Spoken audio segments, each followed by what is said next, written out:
Thank you very much, everybody. What a great song that is, but we'll cut it a little short because we have some business to discuss.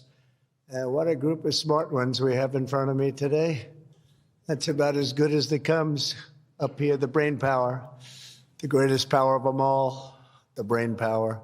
Well, I'm thrilled to be here with so many tech leaders and luminaries as we take historic action to reassert the future which belongs to America, always has belonged to America. We just lost sight of it on occasion.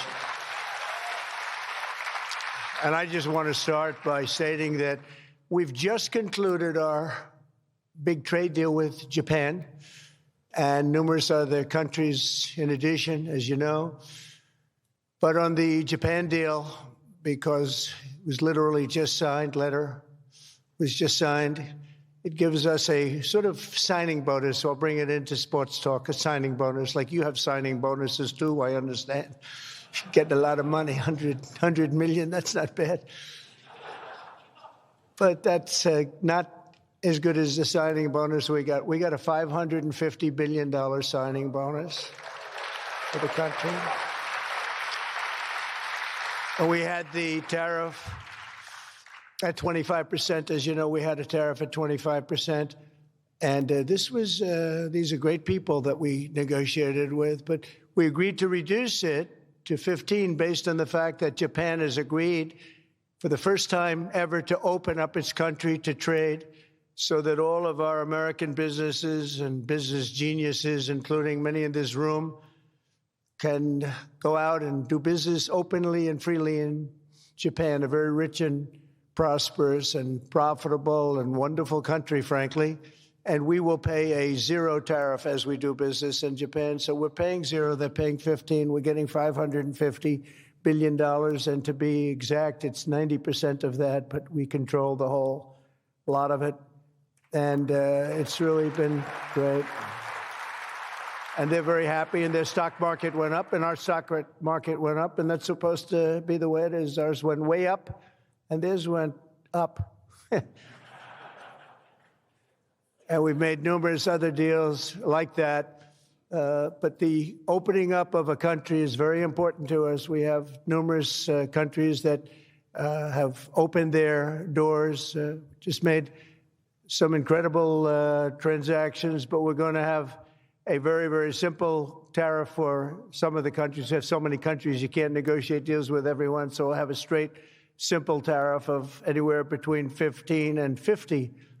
A couple of we have 15 because we haven't been getting along with those countries too well, so we just say, let's pay 50, and that's the way it is. But remember, we get countries that were closed, always closed. Everyone in this room would never remember any of them to be open.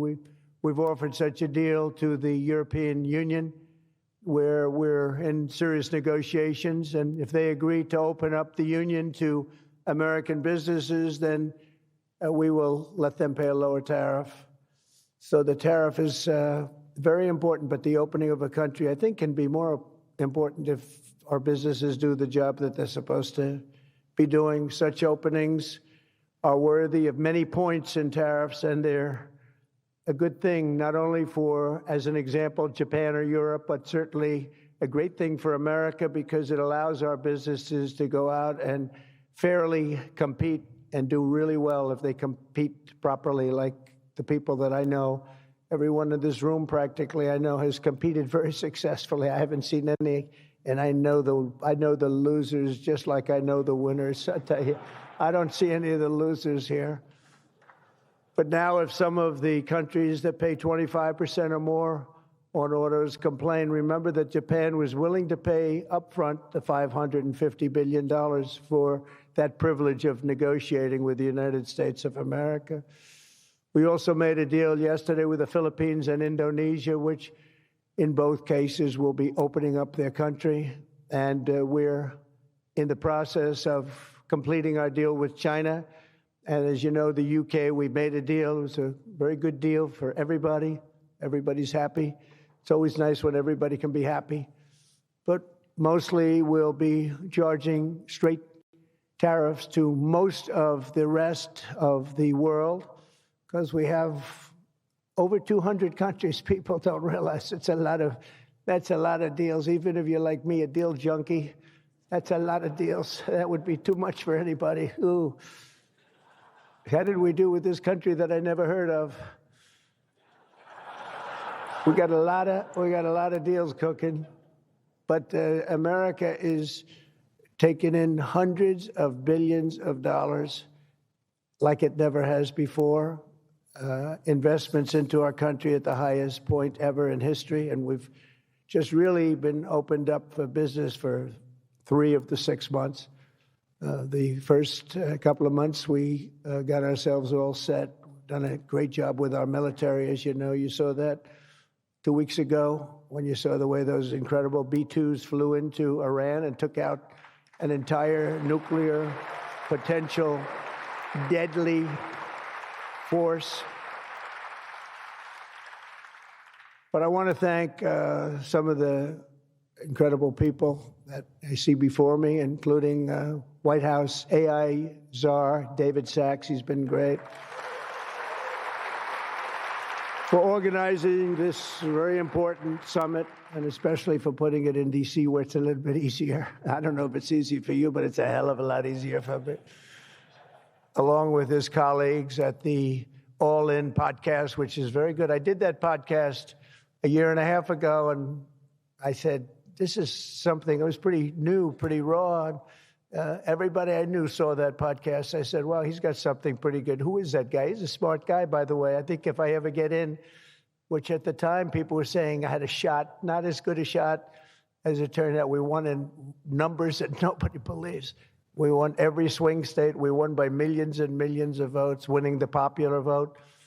We won with the districts, as they would call them, 2,750 to 505. And that's why the map is almost completely red, except for a couple of little blue areas on each side of it.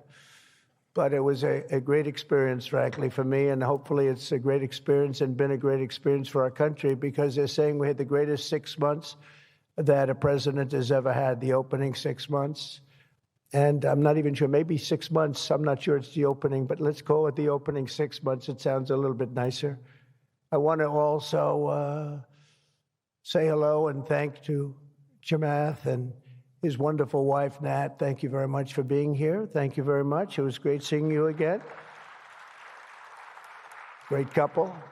David Friedberg and even, as we know, Jason Calacanis. I say even. Thank you, Jason.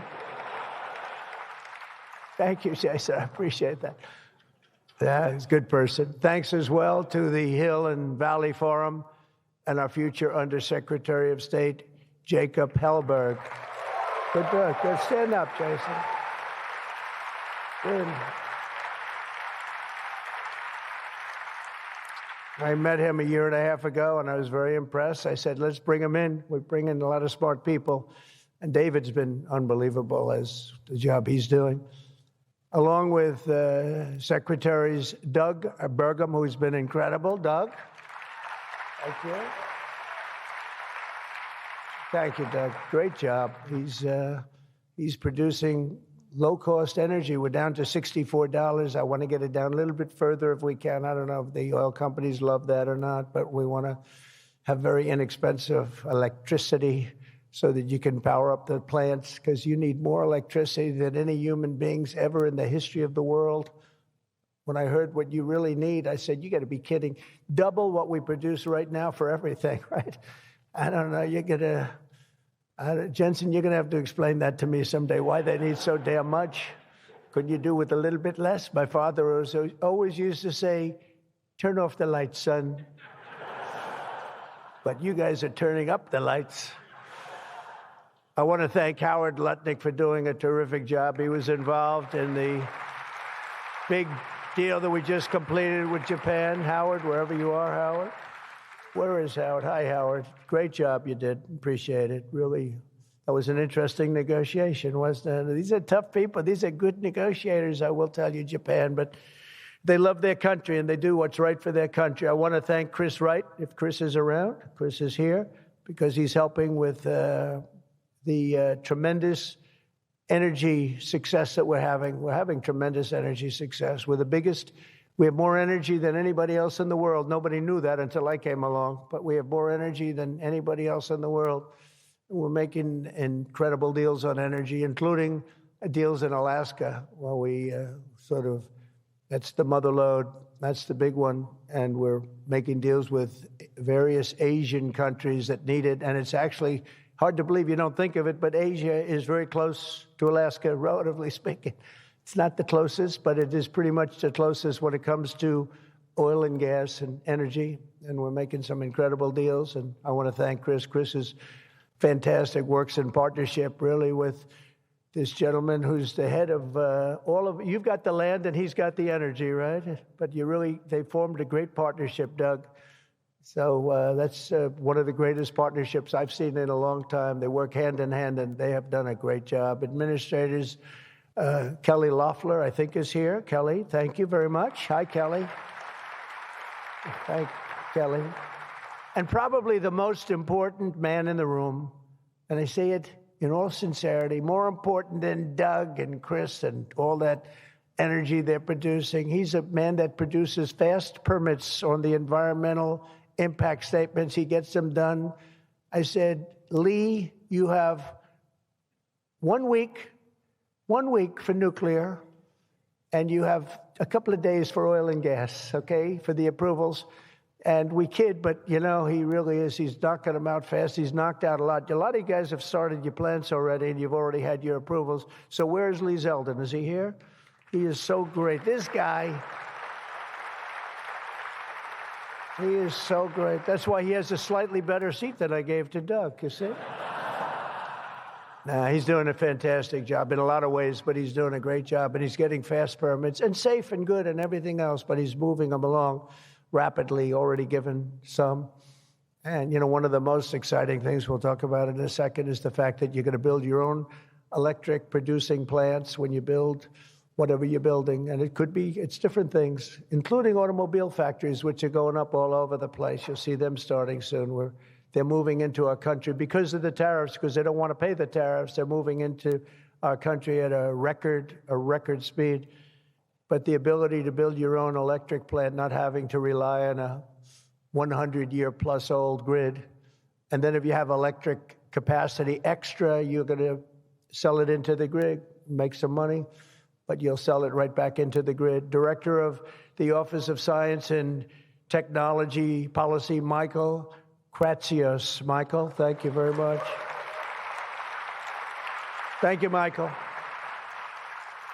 As well, it's supposed to be taking a vote right now, a big vote. Senator Ted Cruz. Is Senator Cruz here? Oh, look at my senator. Why aren't you voting? I think we lost David McCormick, who's voting. So is David here? Because you're supposed to be voting, Ted. I don't know. I'll tell you what, this man works hard. Ted works hard, and he works good. And a very special thanks to some of the top industry leaders here, including somebody that's amazing. I said, look, we'll break this guy up. This is before I learned the facts of life. I said, we'll break him up. They said, don't say it's very hard. I said, why? I said, what percentages of the market does he have? Sir, he has 100%. I said, who the hell is he? What's his name? His name is Jensen Huang, NVIDIA. I said, what the hell is NVIDIA? I've never heard of it before. He said, you don't want to know about it, sir. I figured we could go in and we could sort of break them up a little bit, get them a little competition. And I found out it's not easy in that business. I said, supposing we put the greatest minds together and they work hand in hand for a couple of years. He said, no, it would take at least 10 years to catch him if he ran NVIDIA totally incompetently from now on. So I said, all right, let's go on to the next one. And then I got to know Jensen, and now I see why. Jensen, will you stand up? What a job. What a job you've done. Man. Great. He's a great guy, too. Lisa Su of AMD. Lisa? Thank you. Congratulations. Great job. Sham Sanikar of Palantir. We buy a lot of things from Palantir. Where are you? Are we paying our bills? I think so. We just made a deal with the European Union where they're going to pay the United States of America 100% of the cost of all military equipment. They're going